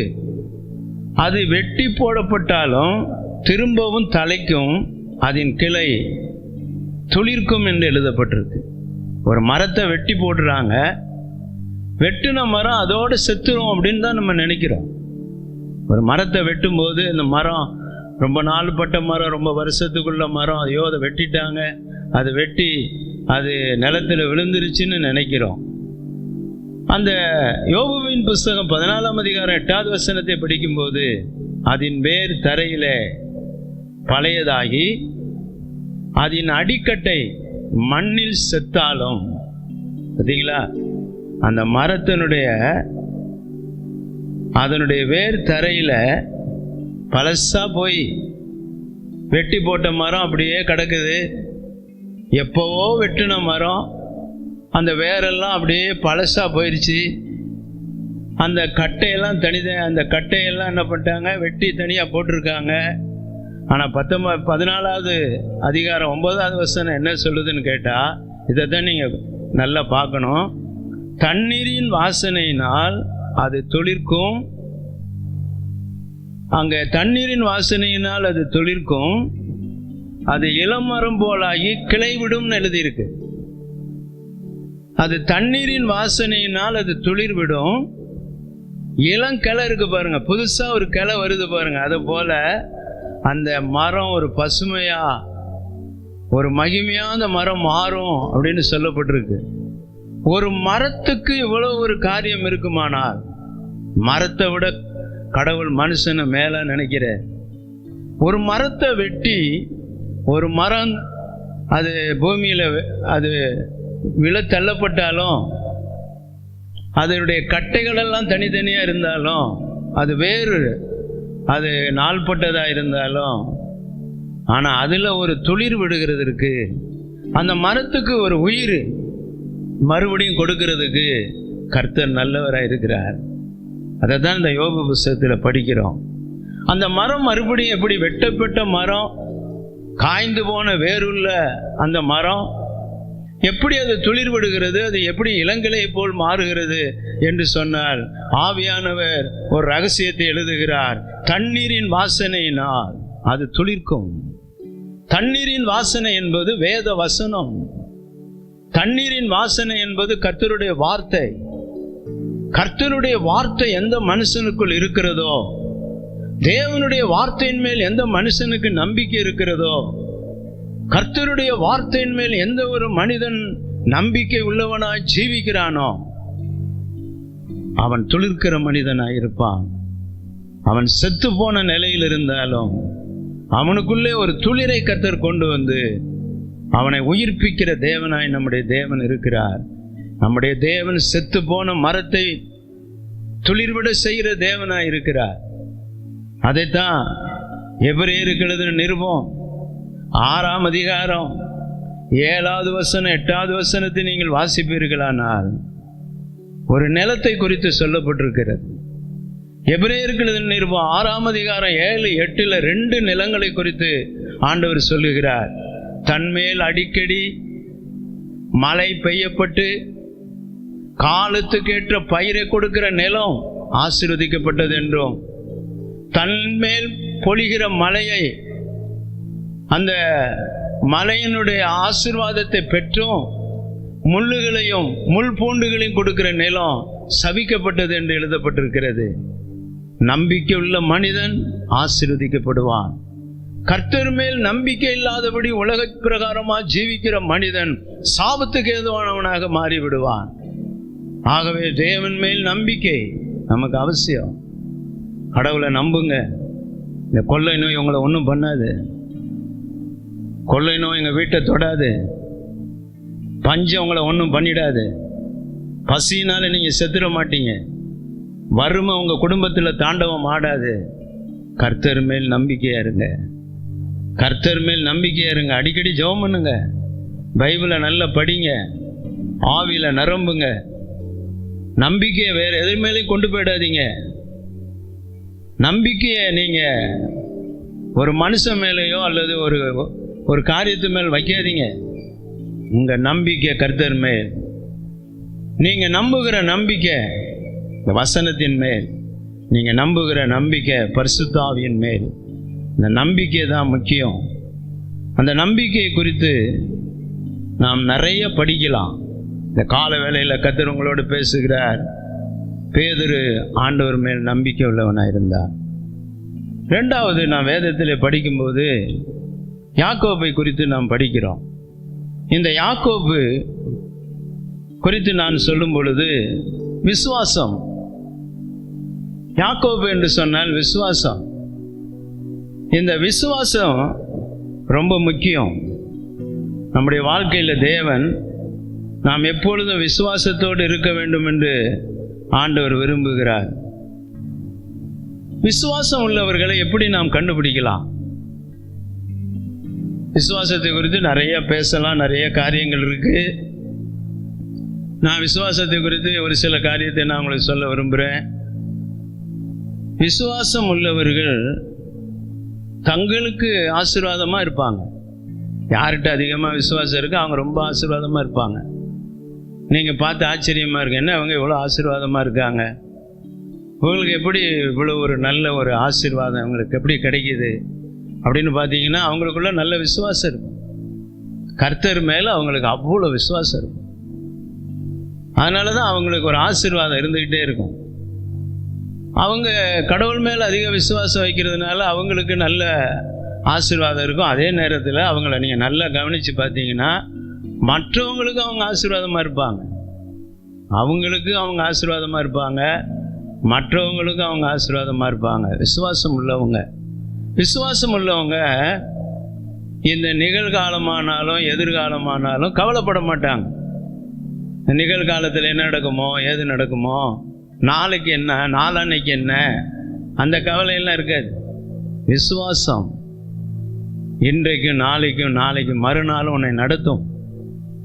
விசுவாசம் என்பது இக்காலத்துக்கும் எதிர்காலத்துக்கும் இனி வரப்போகிற காலத்துக்கும் நம்மை தைரியமாக நம்மை மாற்றும். இந்த காலத்தில் எப்படி ஆண்டவர் நம்மளை எப்படி பாதுகாத்து எப்படி அதிகமாக ஆசீர்வதித்து நம்மளை எப்படி நடத்துகிறார் பார்த்தீங்களா? அப்போ நீ என்ன எதிர்காலம் வருமோ, நான் இனி வர்ற காலம் எப்படி இருக்குமோ, என்ன நடக்குமோ, இனி எப்படி இந்த காலங்கள் எப்படி எனக்கு பலிக்குமோ, எப்படியா நான் இந்த காலங்களில் கடந்து போவேனோ, அவிசுவாசம் வேண்டாம். இந்த காலத்தில் நடத்துகிற தேவன் எதிர்காலத்திலையும் நடத்துவார். இந்த காலத்துக்கு மாத்திரம் அவர் தேவன் அல்ல, வரப்போகிற காலங்களுக்கு அவர் தேவன் என்பது நீங்க மறக்காதீங்க. சிலருக்கு நல்ல விசுவாசம் இல்லாதனால கலக்கமும் குழப்பமும் பயமும் வேதனையும் இருந்துக்கிட்டே இருக்கும். ஒரு நேரம் நல்லா இருப்பாங்க, இன்னொரு நேரம் பார்த்தீங்கன்னா அவங்க ரொம்ப கவலைப்படுவாங்க. அவங்க ரொம்ப சுத்தமாக அவங்க ஆண்டவரே மறந்துடுவாங்க. அவங்க தான் அவங்களால அவங்களுக்கு பிழைப்புங்கிறது மாதிரியும், இல்லது தங்களுடைய திறமையினால் அல்லது படிப்பினால மற்ற காரியத்தினால தான் நம்ம முன்னேறி போகணும் வரணும்னு அப்படிலாம் நினைப்பாங்க. ஆனால் தேவன் மேல் வைக்கிற விசுவாசம் அது மேன்மையானது, அது மகத்துவமானது. அதனால தான் வேதம் சொல்லுது, எபிரேயருக்கு எழுதின நிருபம் 11ஆம் அதிகாரம் 6வது வசனம் குறித்து வச்சுக்கங்க. விசுவாசம் இல்லாமல் தேவனுக்கு பிரியமாயிருப்பது கூடாத காரியம். எபிரேயர் நிருபம் 11ஆம் அதிகாரம் 6வது வசனத்தில் படிக்கிறோம், விசுவாசம் இல்லாமல் தேவனுக்கு பிரியமாயிருப்பது கூடாத காரியம். கடவுள் யார் மேல் பிரியமாயிருப்பார்? விசுவாசமா இருக்கிறவங்க மேல. ஐயோ எங்களுக்கு ஏதாவது வந்துருமோ, ஏதாவது நடந்துருமோ, நாங்கள் செத்துருவோமோ, ஐயோ நாங்கள் பட்டினியில் செத்துருவோமோ, எங்கள் குடும்பம் ஒன்றும் இல்லாமல் போயிடுமோ, நாங்கள் இயேசுவை நம்பி போனோமே, சபையை நம்பி போனோமே, இப்போ சபையெல்லாம் போட்டிட்டாங்களே, பாஸ்டரை காணுமே, நாங்கள் என்ன ஆக போகிறோம், ஏதாக போகிறோம், வேற குறுக்கு வழியில் போகலாமா, வேறு ஏதாவது ஒரு வழியை தேடலாமா, அல்லது இது வரைக்கும் நம்ம போன பாதை நமக்கு பொய்த்து போயிச்சா? இல்லை, அப்படியெல்லாம் நீங்கள் நினைக்காதீங்க. எபிரேயர் 11:6 சொல்லுது, விசுவாசம் இல்லாமல் தேவனுக்கு பிரியமாக இருக்கிறது கூடாத காரியம். விசுவாசிங்க. எப்பேற்பட்ட பஞ்சம் வந்தாலும், எப்படிப்பட்ட கொள்ள நோய்கள் வந்தாலும், எப்படிப்பட்ட ஆபத்துகள் வந்தாலும், எப்படிப்பட்ட போராட்டங்கள் வந்தாலும், எப்படிப்பட்ட சூழ்நிலை வந்தாலும் கர்த்தரும் ஜீவிக்கிறார். நம்முடைய ஆண்டவர் உயிரோடு இருக்கிறார். நம்முடைய தேவன் இன்றைக்கு நம்மோடு கூட இருக்கிறார். கர்த்தர் நம்மோடு கூட இன்றைக்கு பேசிக்கொண்டு இருக்கிறார். கர்த்தர் இன்றைக்கு நம்மோடு அசைவாடி கொண்டு இருக்கிறார். உன் நடுவில் அவர் இருக்கிறார். விசுவாசி. யாக்கோபு விசுவாச வீரன். யாக்கோபு சொல்லுகிறான், அவன் எழுதின நிருபத்தை நீங்க படிக்கும் பொழுது யாக்கோபு 2:26 சொல்லுகிறதை நாங்கள் பார்க்கிறோம். யாக்கோபின் புஸ்தகம் 2ஆம் அதிகாரம் 26வது வசனத்தில் சொல்லப்பட்டிருக்கு, கிரியை இல்லாத விசுவாசம் செத்தது. ஒரு மனிதனுக்குள்ள கடவுள் ஒருவர் இருக்கிறார். கர்த்தர் என்னுடைய ஜெபத்தை கேட்கிறார். கர்த்தர் என்ன பார்க்கிறார். கர்த்தர் என்னை கைவிட மாட்டார். அவர் எக்காலத்துக்கு இல்லை, என் எதிர்காலத்துக்கு அவர் தான் தெய்வம். அவர் கடைசி வரைக்கும் என்னை நடத்துவார். கடைசி வரைக்கும் என்னை கைவிட மாட்டார். நான் ஆராதிக்கிற தேவன் இன்னார் என்று நான் அறிவேன். அப்போஸ்தலனாகிய பவுல் சொல்லுகிறான், நான் ஆராதிக்கிற தேவன் இன்னார் என்று நான் அறிவேன். என் தேவனை பற்றி எனக்கு நல்லா தெரியும். அவர் கைவிட்டுட்டு போயிட மாட்டார். அவர் என்னை மறந்துட மாட்டார். என்னை நிராகரிக்க மாட்டார். என்னை புறம்பே தள்ள மாட்டார். அவர் மேல எனக்கு ஆணித்தரமான விசுவாசம் இருக்கு. நான் அவரை விசுவாசிக்கிறேன். அதனால தான் அவர் சொல்றாரு, கிரியை இல்லாத விசுவாசம் செத்தது. யாக்கோபு நிருபத்தில் 2ஆம் அதிகாரத்தில் 19வது வசனத்தில் என்ன படிக்கிறோம் தெரியுமா? தேவன் ஒருவர் உண்டு என்று விசுவாசிக்கிறோம். அப்படி செய்கிறது நல்லது. பிசாசு விசுவாசித்து நடுங்குகிறது அப்படின்னு யாக்கோபு எழுதுறாரு. பிசாசு விசுவாசிக்குதான். பிசாசுக்கு ஒரு விசுவாசம் இருக்கு. பிசாசு விசுவாசிக்கிறது மாத்திரம் இல்லை, அது நடுங்குது. ஆண்டவரை பார்த்து நடுங்குது. இன்னைக்கு விசுவாசம் பாருங்க, பேய்க்கு பிசாசுக்கு விசுவாசமும் இருக்கு, ஒரு நடுங்குது. ஆண்டவர்கிட்ட போய் நடுங்குது. கர்த்தருடைய பரிசுத்த நாமத்துக்கு மகிமை உண்டாயிருப்பதாக. விசுவாசம் நமக்கு ரொம்ப முக்கியம். இன்னைக்கு அநேகர் விசுவாசத்தை கற்றுக்கொள்கிறது இல்லை, விசுவாசத்தை பற்றி அவங்க அறிகிறது இல்லை. விசுவாசம் என்பது ரொம்ப முக்கியமானது. மூன்றாவது ஒரு காரியத்தை நான் உங்களுக்கு சொல்லட்டும். யோவானை குறித்து பார்க்கிறோம். இந்த யோவானை குறித்து பார்க்கும் பொழுது அவன் அன்பின் சீசன். யோவான் என்றால் அன்பு. யோவான் என்று சொன்னால் அன்பு. இந்த அன்பு தான் மிக முக்கியமானது. ரோமர்கள் நிருபம் 5ஆம் அதிகாரம் 5ஆம் வசனம் சொல்லுகிறது, நமக்கு அன்பு அருளப்பட்டது பரிசுத்த ஆவியானவர் நம்முடைய இருதயத்தில் ஊற்றப்பட்டிருக்கிறார். பரிசுத்த ஆவியானவர் நம்முடைய இருதயத்தில் ஊற்றப்பட்டதனுடைய முக்கியமான நோக்கம் என்ன தெரியுமா? அவருடைய அன்பை கொண்டு வந்து நம்முடைய இருதயத்தில் ஊற்றி இருக்கிறார். அன்பு தான் நம்முடைய ஆண்டவர். தேவன் தம்முடைய ஒரே பேரான குமாரனை விசுவாசிக்கிறவனவனோ அவன் கெட்டு போகாமல் அவரை அனுப்பி இவ்வளவாய் உலகத்தில் அன்பு கூர்ந்தார். யோவான் சுவிசேஷத்தில் எழுதியிருக்க முடிவு பரியந்தம் அவர் நம்மில் அன்பு கூர்ந்தார். அவருடைய அன்பு கலங்கமில்லாத அன்பு. கல்வாரி சிலுவையை பார்த்து எந்த மனிதனும் இன்னைக்கு ரட்சிக்கப்படுறான். கல்வாரி சிலுவையை பார்க்கிற எந்த மனிதனும் இன்னைக்கு கண்ணீர் வடிக்கிறதை பார்க்கிறோம். கல்வாரி சிலுவையை பார்க்கிற எந்த மனுஷனுடைய கடின இருதயம் உடைக்கப்படுகிறதை பார்க்கிறோம். கல்வாரி சிலுவை ஒவ்வொரு குடும்பத்தையும் ஒவ்வொரு மனிதனையும் வாழ வைக்கிறதை பார்க்கிறோம். கல்வாரி சிலுவையிலிருந்து ஆண்டவர் கொண்டு வருகிற விலையேறப்பெற்ற பரலோக மகிமை என்னவென்றால் அது அன்பு, அன்பு, அன்பு, அன்பு. இயேசு கிறிஸ்துவினுடைய அன்பு மாறாத அன்பு. இயேசுவின் அன்பு மகிமை நிறைந்த அன்பு. அது தூய்மையான அன்பு. இன்றைக்கு அன்பை பார்க்கறது ரொம்ப கஷ்டமா இருக்கு. கணவன் மனைவிக்குள்ள நல்ல அன்பு இல்லை.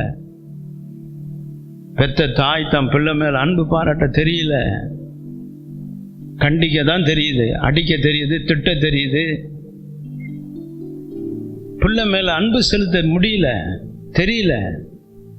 அந்த பிள்ளையினுடைய இருதயம் ஏங்குது. எங்க அம்மா என் மேல அன்பா இருக்க மாட்டாங்களா? எங்க அப்பா என் மேல அன்பா இருக்க மாட்டாரா? எங்க அப்பா ஏன் என்னை இப்படி வெறுக்கிறாரு? ஏன் எங்க அப்பா என்னை இப்படி புறம்ப தள்ளுறாரு? என்னை ஏன் எங்க அப்பா என்னை பொருட்படுத்த மாட்டேங்கிறாரு நினைச்சு பெற்ற பிள்ளைங்க இந்த தகப்பனை தாயை எண்ணி என்னமோ அந்த பிள்ளைங்க மனசுக்குள்ளேயே அவங்க வச்சு வருத்தப்படுறத இன்னைக்கு அநேகரை நாம் பார்க்கிறோம். ஆண்டவராய் இயேசு கிறிஸ்து தம்முடைய அன்பை காட்டுவதற்கு தான் 5 காயங்களை ஏற்றுக்கொண்டார்.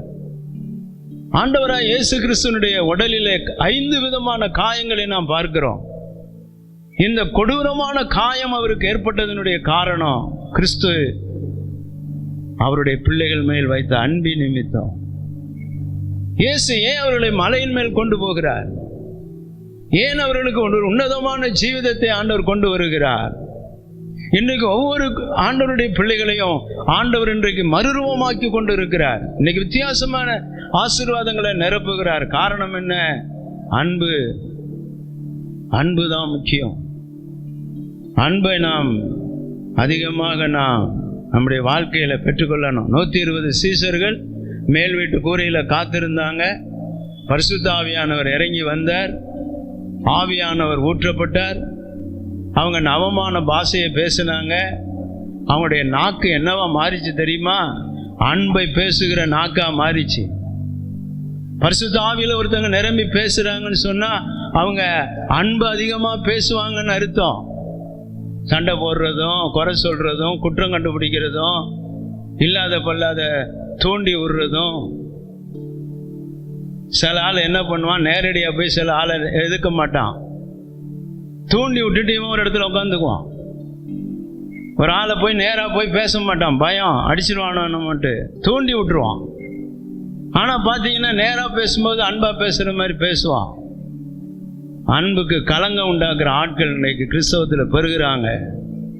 அன்பு இருக்கிற இடத்துல கோபத்துக்கு இடம் இல்லை.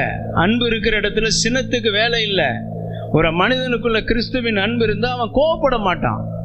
கிறிஸ்துவின் அன்பு ஒரு மனிதனுக்குள்ள இருந்து அவன் யாருக்கும் துரோகம் பண்ண மாட்டான். அவன் எதையும் சகித்து தாங்கி பொறுமையா இருந்து கிறிஸ்துவை உயர்த்தி மகிமைப்படுத்துகிறதை நீங்கள் பார்க்கலாம். கிறிஸ்துவின் அன்பு இன்னைக்கு உன் குடும்பத்தில் இருக்கணும். கிறிஸ்துவின் அன்பு உன் குடும்பத்தை நிரப்பணும். கிறிஸ்துவின் அன்பினால் நீ நிரப்பப்பட்ட ஒரு ஜீவிதத்தை நீ செய்ய வேண்டும் என்று ஆண்டவர் விரும்புகிறார். அன்பு உள்ளவர்களுக்கு தான் பரிசுத்தவான்னு பேரு. அன்பு இல்லைன்னு சொன்னா அவங்க பரிசுத்தவான் இல்லை. அன்பு உள்ளவர்களுக்கு இரக்கம் உள்ளவர்கள்னு பேரு. அன்பு யார்கிட்ட இருக்குதோ அவங்க கூடி வாழ விரும்புவாங்க, தனித்தனியா பிரிஞ்சு போக மாட்டாங்க. அன்பு யாருக்கிட்ட அதிகமா இருக்குதோ அவங்க பாருங்க, பிரிஞ்சு போனவங்க எல்லாம் ஒன்னா சேர்ப்பாங்க. பிரிஞ்சு யாரெல்லாம் போறாங்களோ அவங்களெல்லாம் ஒன்னா சேர்த்து அவங்களெல்லாம் ஒரு இடத்துல வைத்து அவங்களோட அப்படியே அவங்க இருக்கத்தான் ஆசைப்படுவாங்க. அன்பு இருக்கிற இடங்களில் பிரிவினைகள் இருக்காது, பேதமைகள் இருக்காது, வெகண்டவாதங்கள் இருக்காது, கசப்புகள் இருக்காது, வைராக்கியங்கள் இருக்காது. அன்பு ரொம்ப முக்கியம். ஒரு உண்மையான ஆண்டவருடைய பிள்ளை எல்லா விதத்திலும் நீ அன்பை வெளிப்படுத்தணும். நீ அன்பு உள்ளவனா இருக்கணும். சில சபைகளில் பார்க்குறோம், குடிகாரர்கள் சபைக்கு வர்றாங்க, நல்லா குடிச்சிட்டு சபைக்கு வர்றாங்க. ஏன் இவங்க குடிச்சிட்டு சபைக்கு வர்றாங்கன்னு நம்ம பார்க்குறோம். அப்போ அவங்களுக்கு என்ன தெரியுமா, நான் எப்படியாவது நான் கோயிலுக்கு போய் எப்படியாவது நான் தெரிஞ்சிருவேன்னு எனக்கு ஒரு நம்பிக்கை இருக்கு. ஏன்னா இந்த தெய்வம் ஆண்டவராக இயேசு கிறிஸ்து பாவங்களை மன்னிக்கிற தெய்வம், மனிதனுக்காய் பரிந்து பேசுகிற தெய்வம், மனிதனுக்காய் காயப்பட்ட தெய்வம், மனிதனுக்காக பிதாவினுடைய சமூகத்தில் பரிந்து பேசுகிற தெய்வம் என்னை மாற்றுவார். எனக்கு ஒரு நம்பிக்கை இருக்கு. நான் ஒரு குடிகாரன் தான், ஆனால் ஆண்டவருடைய ஆலயத்துக்கு ஏன் போறேன்னு சொன்னா என்னை ஆண்டவர் மாற்றிடுவார், எனக்கு ஒரு வாழ்க்கை கொடுப்பார். அந்த நிச்சயத்தில் தான் நிறைய பேர் வர்றாங்க. ஆனால் நம்ம என்ன பண்ணுவோம், இவன் ஏன் குடிகாரன் கோயிலுக்கு வர்றான், இவன் கோயிலில் என்ன சாதிக்க போகிறான்னு தான் நம்ம நினைப்போம். ஆனால் அங்கே ஆண்டவருக்கு அவனுக்கு நடுவில் ஒரு பாசம், ஒரு அன்பு அங்கே அவனை இழுக்கிறத நாம் அங்கே பார்க்குறோம். குடிகாரன் தைரியமாக சபைக்குள்ளே வர்றான்னு சொன்னால் ஒரு அன்பு அவனை பிடிச்சி இழுக்குது. அவனை ஆண்டவர் எப்படியாவது அவனை மாற்ற விரும்புகிறார். எத்தனையோ கெட்டவர்கள் இன்னைக்கு நல்லவங்களை மாறி இருக்கிறாங்க. எத்தனையோ தீய பழக்கம் உள்ளவங்க இன்னைக்கு நல்ல பழக்கம் உள்ளவங்கள மாறி இருக்கிறாங்க. காரணம் தேவனுடைய அன்பு. தேவனுடைய அன்பை குறித்து நான் உங்களுக்கு ஒரு 5 காரியங்களை சொல்ல விரும்புகிறேன். அது வசனத்து மூலமாக தான் சொல்ல விரும்புகிறேன். தயவுசெய்து நீங்கள் நோட்டு பேனா இருந்தால் குறித்து வச்சிங்க, நம்ம மனசில் பதிச்சிங்க.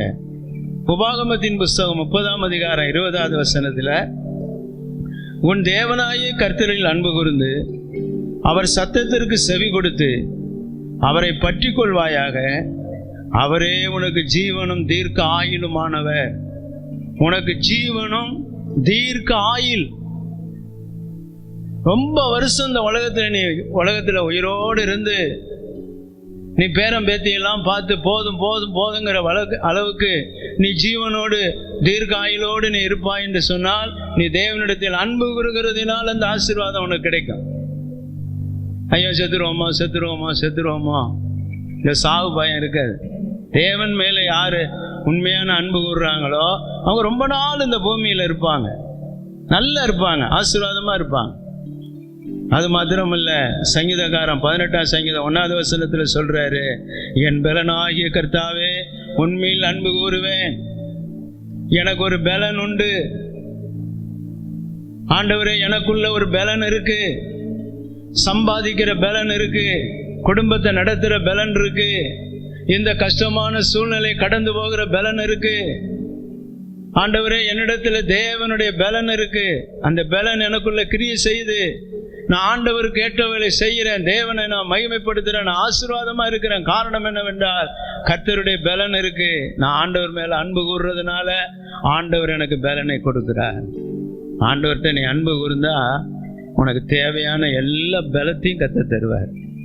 உன் குடும்பத்துக்கு என்ன பலன் வேணும், உன் பிள்ளைகளுக்கு என்ன பலன் வேணும், உனக்கு என்ன பலன் வேணும், நீ எந்த பலன் இருந்தா நீ எழும்பி நடப்ப, எந்த பலன் இருந்தா நீ எதை சுதந்திரித்துக் கொள்ளுவ, என்ன மாதிரி பலன் இருந்தா நீ ஆசீர்வாதமா இருப்ப என்பது ஆண்டவருக்கு அறிவார்.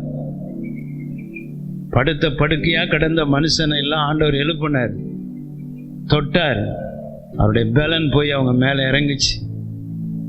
ஆண்டவருடைய அன்பு பலனா இறங்குறத நாம் பார்க்கிறோம். 3வது ஒரு வசனத்தை சொல்லுகிறேன். 116 சங்கீதம் 1வது வசனம், கர்த்தர் என் சத்தத்தையும் என் விண்ணப்பத்தையும் கேட்டதினால் அவரில் அன்பு கூறுவேன். கர்த்தர் என் சத்தத்தை கேட்கிறாரு, என் விண்ணப்பத்தை கேட்கிறாரு. நான் ஒரு சின்ன ஜெபம் பண்றேன், அதை கூட ஆண்டவர் கேட்கிறாரு. நான் ஒரு காரியத்தை போய் அவரை நம்பி சொல்றேன், அவர் செவி கொடுக்கிறாரு. அதனால நான் அதிகமா ஆண்டவர் மேல அன்பு கூறுறேன். ஆண்டவர் மேல நீ அன்பு கூர்ந்தா அவன் விண்ணப்பத்தையும் அவன் சத்தத்தையும் ஆண்டவர் கேட்பார். உபாகம புஸ்தகம் 23ஆம் அதிகாரம் 5வது வசனம் சொல்லுது, கர்த்தர் உன்மேல் அன்பு கூர்ந்தபடியினால் உன் தேவனாகிய கர்த்தர் அந்த சாபத்தை உனக்கு ஆசீர்வாதமாய் மாற்றினார். எத்தனையோ சாபம் உன் குடும்பத்துக்கு உன் பிள்ளைகள் மேல் வந்துச்சு, எத்தனையோ சாபம். நீ ஒரு வீட்டை மாட்டி அந்த வீட்டை மாத்தி இந்த வீட்டை மாத்தி அந்த வீட்டை மாத்தி பார்த்த, ஆனா சாபம் எல்லா வீட்டுக்கும் வருது. நீ எங்கெல்லாம் குடி போறியோ அங்கெல்லாம் சாபம் வருது. உன் பிள்ளைகளுக்கு நல்ல படிப்பு இருக்கு, வேலை இல்லை, சாபம். எல்லாருமே படிச்சிருக்கிறீங்க, எல்லாருமே நல்ல தெளிவா இருக்கிறீங்க, ஆனாலும் வறுமையில வாடுறீங்க, சாபம். பயங்கரமான ஒரு சாபம் குடும்பத்தை அலக்கழிக்குது.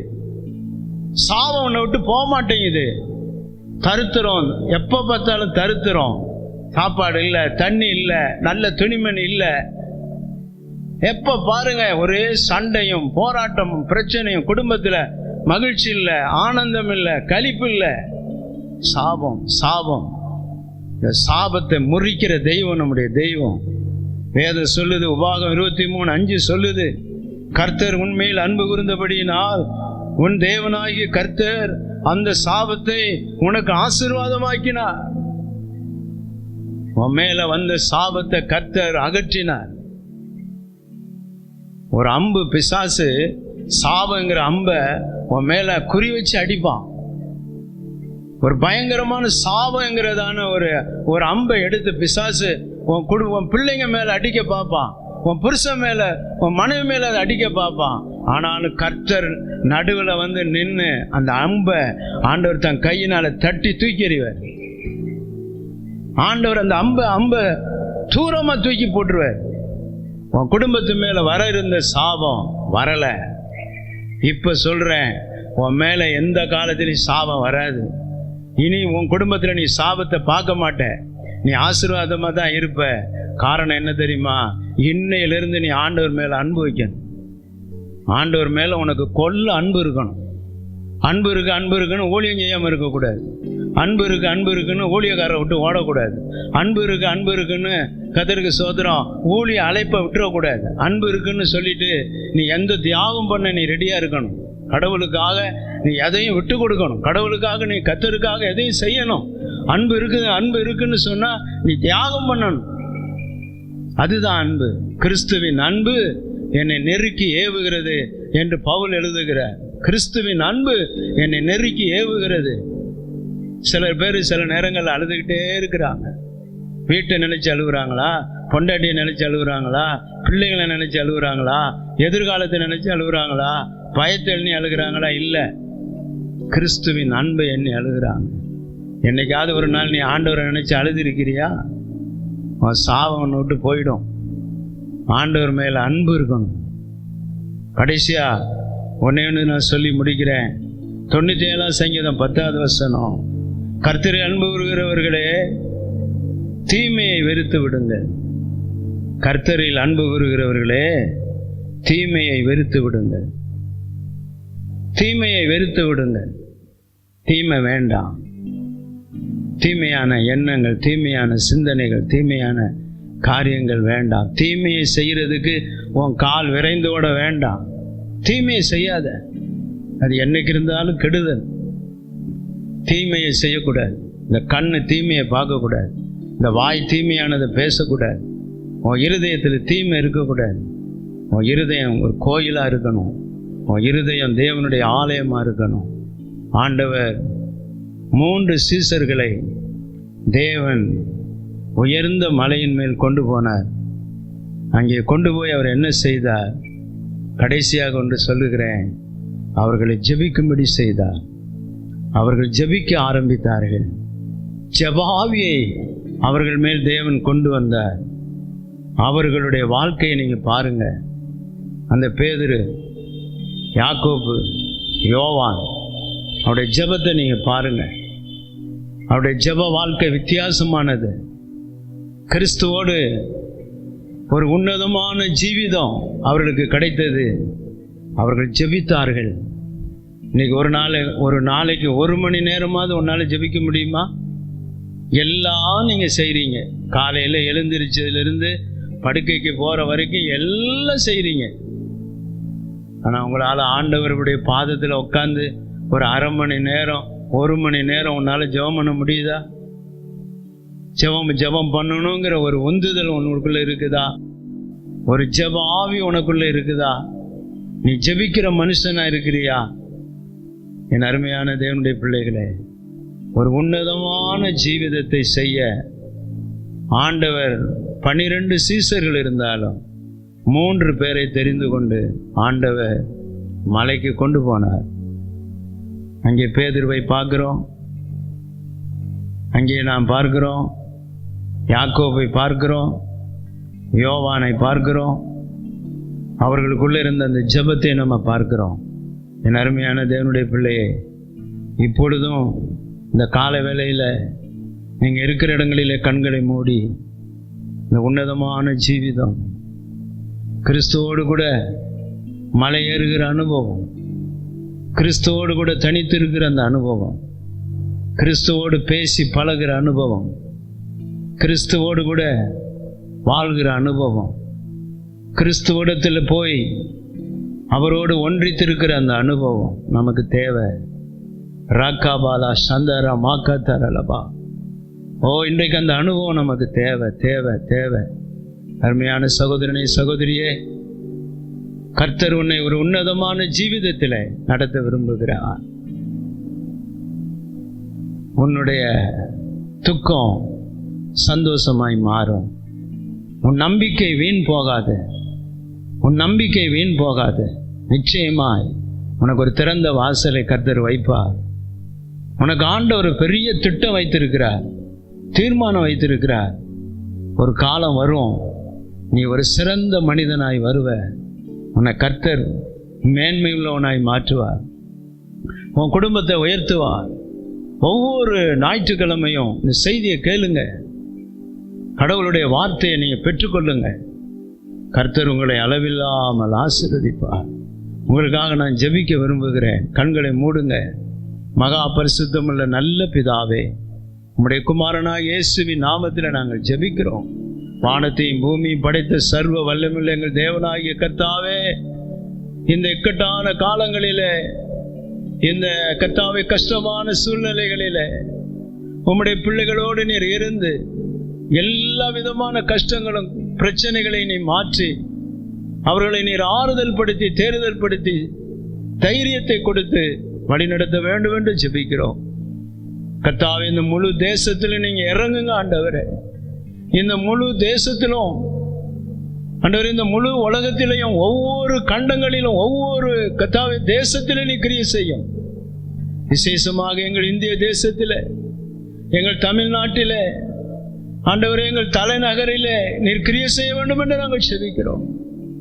கர்த்தாவே, இந்த கொடிய நோய் விலகி ஓடட்டும், சுவிச்சம் உண்டாகட்டும், தேசத்திலே சமாதானம் வரட்டும், தேசத்திலே பெரிய ஒரு ஆசீர்வாதம் இறங்கி வரட்டும். தாழ்த்தி வெறுமையாக்குகிறோம். எல்லாரையும் நீ நிறைவுறுவீராக, உம்முடைய வலது கரத்தை நீட்டுவீராக, அற்புதங்களை செய்யும் ஆண்டவரே. கர்த்தாவே, சிறு பிள்ளைகளை நீர் பாதுகாத்துக் கொள்ளும், கர்ப்பஸ்திரீகளை நீர் பாதுகாத்துக் கொள்ளும் ஆண்டவரே. சம்பாதிக்க முடியாதபடி திணறிக் கொண்டிருக்கிறவர்களை நீர் ஆசீர்வதியும்.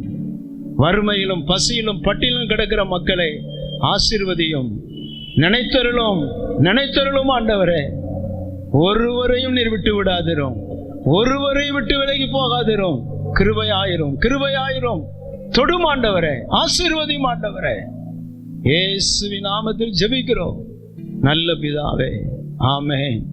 என் ஆத்துமாவே கர்த்தரை ஸ்தோத்திரி, என் முழு உள்ளமே பரிசுத்த நாமத்தை ஸ்தோத்திரி.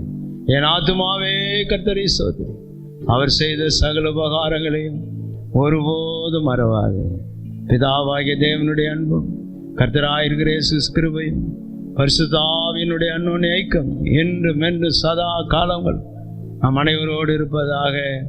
ஆமென், ஆமென், ஆமென்.